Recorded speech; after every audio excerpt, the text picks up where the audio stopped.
Thank you guys for tuning in. My name is Michael Forrest. Some of you may be familiar with my work. Others, this may be the first time ever seeing this. I've spent the last almost 6 years trying to understand what it was that we were seeing here. I had a really hard time trying to accept that any of these items were of significant value to our history or our culture. It was extremely hard to accept that this was real and this wasn't on the 6 o'clock news. You know, it seemed like the most important discovery of our time, something of Howard Carter's importance. And after learning his story, it makes sense of how these things kind of become stumbled on, and how it takes time for them to become known for what they really are, and the importance that they're actually bearing information that can rewrite history. We see this with Göbekli Tepe and some of the other sites that have been recently uncovered and discovered with, different dates that predate what we originally thought was where the human civilization began. And this brings it to tens of thousands of years old on multiple fronts with Göbekli Tepe here in Mexico. And so we have to ask ourselves, at what point did things change? And something that's always been, stricken in my mind was that human civilization started, around the time of the early Sumerian, 4000 BC type era. And so to see these pieces 10,000 BC or more, it makes one really ask, what was going on then? And what's interesting about these pieces is, as you can see here, they are not humans that are depicted whatsoever. In fact, they almost look like what has been described as angels or serpents, specters. It's a very interesting look. Elongated heads, serpent-like bodies, and winged, very similar to what Tiamat looked like. And as you may know or may not know, but when Tiamat was angered by the lesser gods killing her husband, she raised up armies of serpents and dragons and unspeakable beasts. And so it's very interesting to see this type of depictions here. Are these those beasts? We don't know. But the fact that Tiamat emerged from the seas and the waters with Apsu, it's definitely something to think about, especially considering the connections of Apsu and Uranus and how it started the Greek pantheon and the Greek creation story. Finding tridents and things here, aquatic beasts, mermaid type tails, they definitely give that type of vibe, or Atlantean type vibe. And so to see that Greek story and some of these stories lead into possibly this Atlantis type stuff that we're finding here with crystals and different sorts of alchemical sigils, it definitely makes one think. Some of these caves and dwellings, they're 14 feet in the ground and have alien winged beings on the walls, and this is all being done by amateur archaeologists and people who have worked for the INAH and seen some of the things that have happened and wanted to take matters into their own hands to try to get the truth to the people, because right now this has been being fumbled upon for years in their words, and nothing's being done about it. Nothing's being said, nothing's being mentioned. The pieces are being turned into the INAH and nothing's coming up in the museums. No research is being presented that they're real or fake. And this goes hand in hand with the Nazca mummies as well.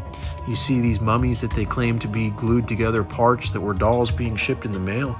The truth is, those were our dolls. I'd paid money for those to have them shipped to Mexico and then to us. Our contact in Mexico had originated this deal, and we had them dressed up to be sent here.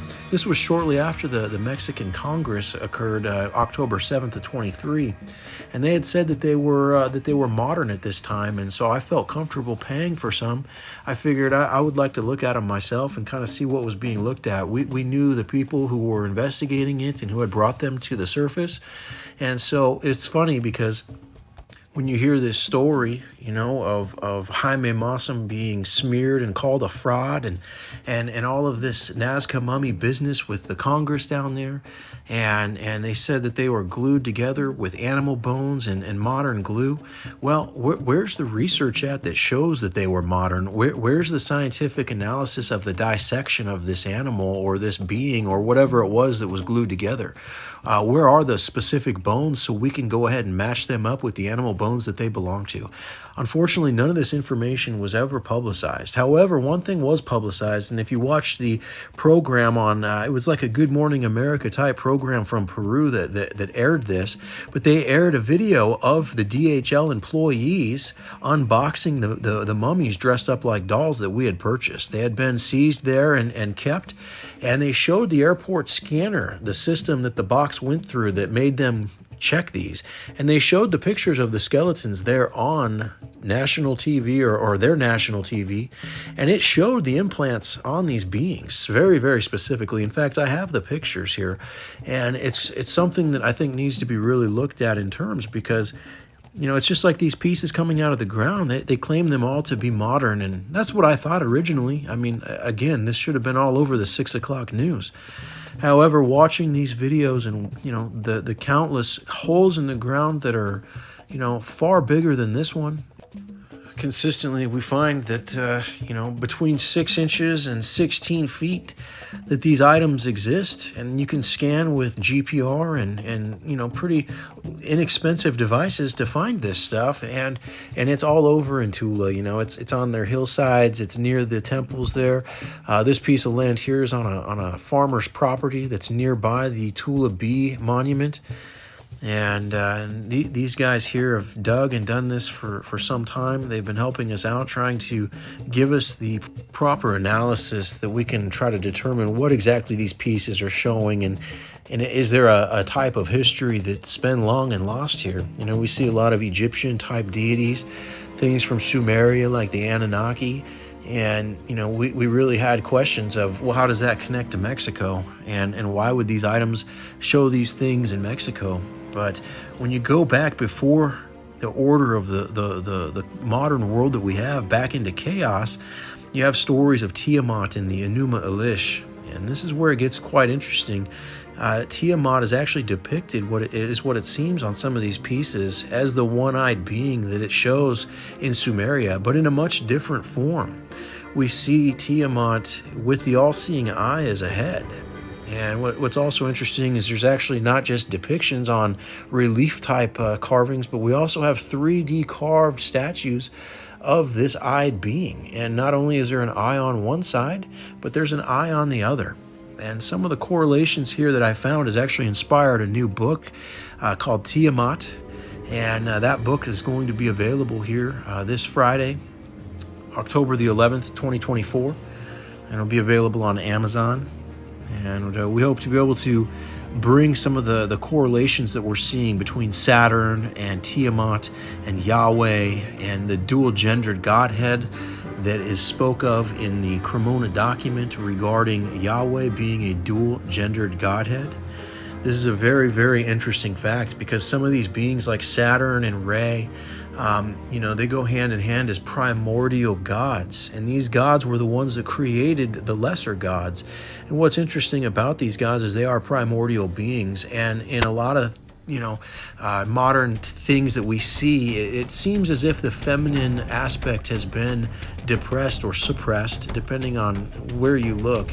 And I think this is a big factor of monotheism. You know, if we had these primordial gods that were a male and a female aspect, or a dual-gendered Godhead like Tiamat or Saturn or, you know, Yahweh, wherever you want to look to name these dual-gendered Godheads. But I think if you look through culture, you will see very, very, very commonly this type of depiction for the gods. And what's interesting about that is a primordial being is likely not a biological human where they have the need to reproduce. And this is where it becomes is something of complexity to understand as the human, because we understand male and female in a biological sense more so than we understand as an aspect of masculinity. And so when you take each human, whether it be male or female, you have a masculine and a feminine side of that person. And so when we think of these primordial gods as a dual-gendered Godhead, we have to think about each and every one of us and how we're mirrored in their image, or at least that's what it states. And so inside of us, we have a feminine and a masculine, but in a sexual, biological, reproductive way, we show one or the other dominantly. And I think that's really important to think about when we categorize these gods and we look at the family trees of these gods, that they have this type of potential primordial power. And it mentions a lot of things in the Bible, like Nephilim and giants, and a lot of things that it's a wonder if it's mythology or real. The Bible is supposed to be the Word of God, and it has so much going behind it in terms of history and context of being kept and saved in this type of way through the amount of persecution and wars and blasphemy and heresy and witch hunts. And I'm not saying the witch hunts were after the Bible, but in terms of, this knowledge, whether it be occult or biblical, it's something that we're all chasing. There's so much unknown and uncovered information on this world. We learn stuff every day from archaeology, from science, and so to be closed-minded on this topic would be foolish. As we continue to detail some of the pieces and we begin to uncover what some of the language and symbology means, some of the beings that we were unable to identify are starting to fall into place.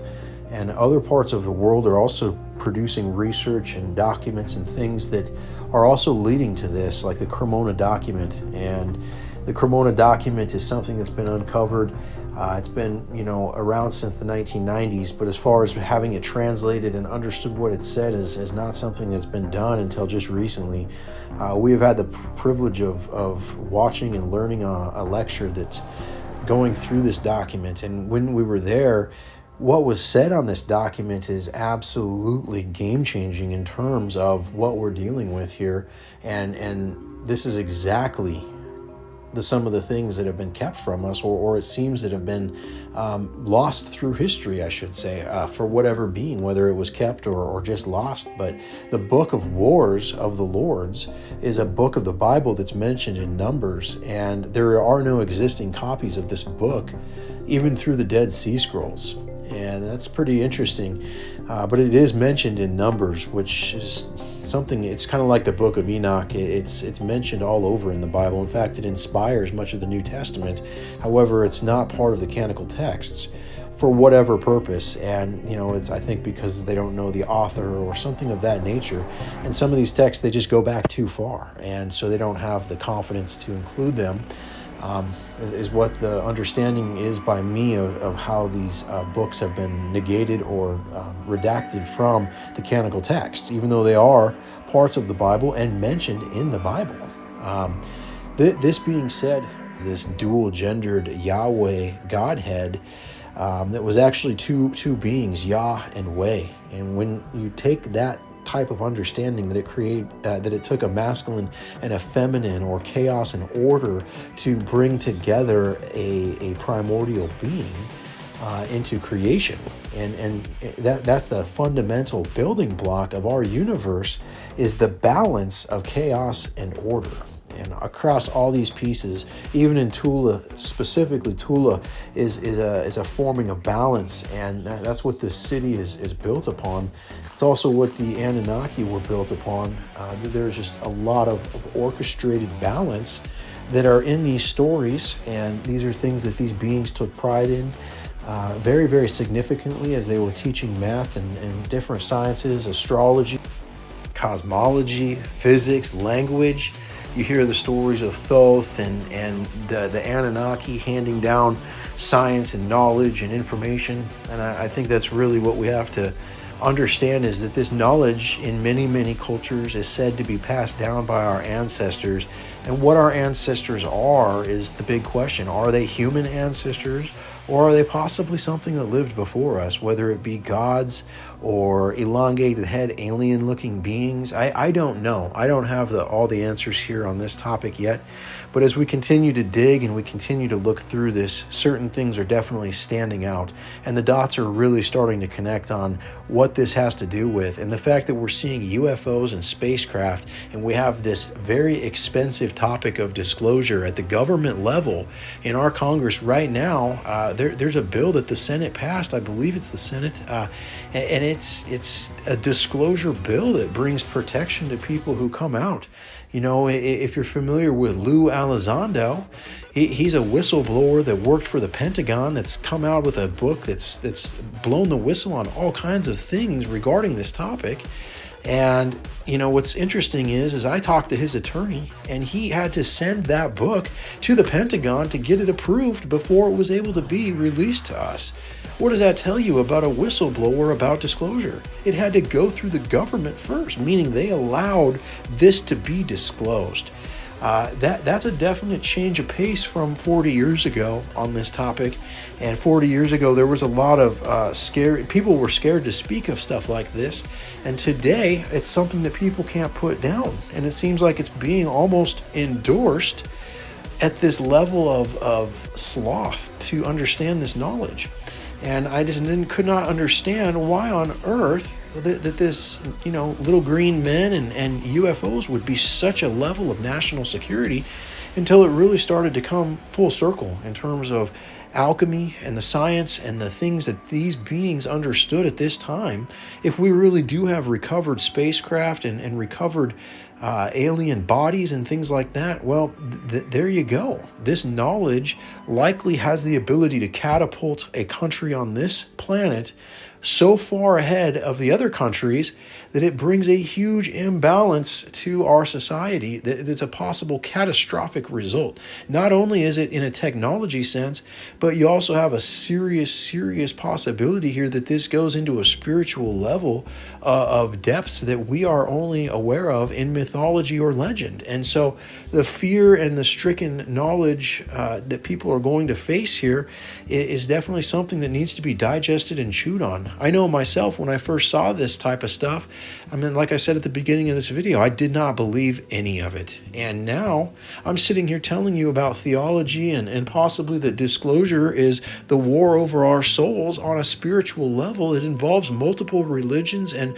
thousands of years of bloodshed and churning. And what's interesting is when I first learned this truth, or this possible truth, I was so appalled that we were being kept in the dark and all these things. But then as it started to really unfold and I understood, wow, we really have something here that could change our future in a positive or a negative way, depending on how it's chewed on. And that's why I took this topic seriously. That's why I'm making this video. I'm not trying to get rich by selling you on the fact that this is real or this is fake.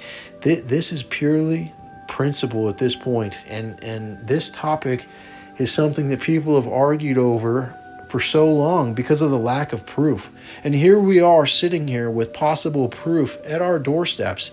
And that's why I find this to be extremely important, because even at the 1% level that this was a true story, which as you've looked through this video, you've seen the triple ground floor structures around these caves. You've seen the 16-foot holes in the ground. You've seen perfectly untouched dirt unearthed. Lots of pieces. You've seen abnormal things of glowing and pieces doing things that, on a geological or a level that we're not fully understanding how it's being done. This is still being studied very heavily. This luminescence you're watching right now is not your standard glow-in-the-dark paint. In some cases, we found fakes and that they do have glow-in-the-dark paint. And I'll tell you what, when you wash it underwater, it washes off most of the time, or it shows a residue or something that you can see. In this case, these stones and these things, even quartz crystals and pieces of crystal, are inlaid with this type of glow-in-the-dark, and how they got it to stick is very interesting. They're able to get it to stick to metal, to crystal, to limestone. And what's interesting is I have a chessboard that was found in the river there in Tula, and this chessboard was submerged for possibly thousands of years. It was completely waterlogged to the point where it weighed about 160 pounds when I got it, and it took over a year to dry. It looked, dark in terms of the color of it versus my other pieces for a very long time. And what's interesting is the thing still glows like it was done yesterday. And that to me was really interesting, because to have something be able to be inlaid with that type of material for that long, it just seemed very implausible. However, why these things would be glowing in the first place, and the amount of proof that I've seen and things that I've seen in this case, the petroglyphs and this triple ground floor that I showed, it really makes one think that there has to be some truth to this story. And so why on earth would these pieces glow in the dark if these beings couldn't turn on a black light and shine it on there. I mean, that's the only way to really tell. You can't just put it out in the sun and hope that it's going to be still glowing by the time it's dark. It only lasts for a few seconds. And that's a big factor too. The brightness, the half-lives, and multiple factors about this glowing material are inconsistent with anything that I've ever seen or that anyone I've asked has ever seen. And so we're actively trying to understand what this glow-in-the-dark substance is. Is it have organic material? Is it something that we can date with? Why was it put on there? And back to the whole, these beings, some of them with the wings and elongated heads, they resemble what the Greek depicted as angels. However, they have an elongated head versus a human head. And this is something that we find very, very commonly throughout Greek, is all these gods are depicted with the head of a man. I find a lot of things done that way. And so my theory is that these beings could be some form of angelic being or something that came out of the sea that was given birth by a primordial god. And that's why the Anunnaki believe in the primordial dragon. That's why there's a red dragon that's pushed out of heaven by Michael. That's why the dragons keep popping up, because we could very well be dragon-born. We could have part of the heavenly genetics inside of us. And, these beings, if it's true what they say about angels, that they have a halo, this might be why some of the beings or some of the people early on in the Bible also are said to light up a room. And why some of these things, like in Ezekiel with the spinning rings within rings, and all of these different anomaly type things that you can find throughout the Bible and the non-canonical texts, that definitely scream something more. I mean, you can see on the Ancient Aliens show that they've made how many seasons about the plausibility of what we're talking about here. However, in most cases, it's pushed to the fact that these are interstellar beings, and they very well could come from another star system or another area, but how they're traveling and how they got here, are they coming here each time? No, they're definitely here, it seems like. Many people in the industry say that they're here, and so it's a very interesting concept. But if this halo that these beings had, or if they did have a halo, it's possible that they could have had ultraviolet light within this light beam. It could have been a full spectrum light of all lights. People are said to have been blinded by it and taken by it, and so on and so forth. That could be why, during the Zepteki time or the golden eras when gods walked with man, that could be in this era of time when these beings came to the cities or the establishments to check on things or to teach or to do whatever they did with the woman of man, or however the story goes. It's that could have been why the indigenous people of that time, or the beings of that time, our ancestors, decorated and adorned these pieces the way they did. And also why it says in the Bible that part of the reason for the fall of Babel and the flood was because man was worshiping with stone idols to their gods. And these could be those gods and why they were punished. I can't thank you guys enough for listening to me here and watching my videos.